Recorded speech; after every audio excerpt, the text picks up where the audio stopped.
Qabil Nəzərov yerindədir. Redaktorun yanındadır. Gec olacaq. Eybi yox, gözləyərəm.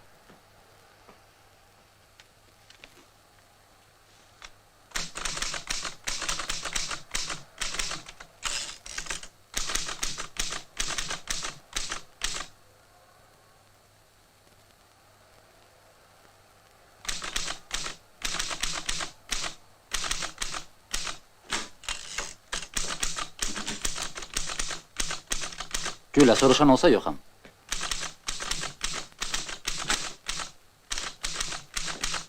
Ay oğlan hara? İcazəsiz olmaz. Eşitmirsiz olmaz. Qoy gəlsin.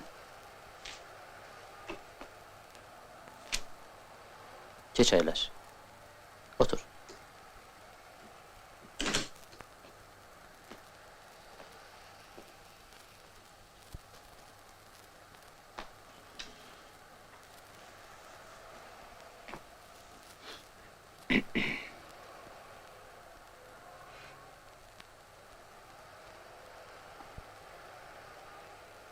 Haçan çıxmısan? Dünən. Dünən? Hə. Gərək çıxan kimi yanına gələydim. Amma bilmədim səni necə tapmaq olar. Küçədə şəklini gördüm. Heç inanmazdım bu qəzetdə redaktor müavini işləyəsən. Zaman dəyişir. Bəs həqiqət? Həqiqətin bura nə dəxli var? İndi başa salaram. Bax, kimdim mən? Rayondan gəlmişdim. Universitetə daxil olmuşdum. Sonra sənə rast gəldim. İnandım sənin ağlına. Hətta heyran qalmışdım. Sonra oğru oldum. Sən özün deyirdin ki, belə lazımdır.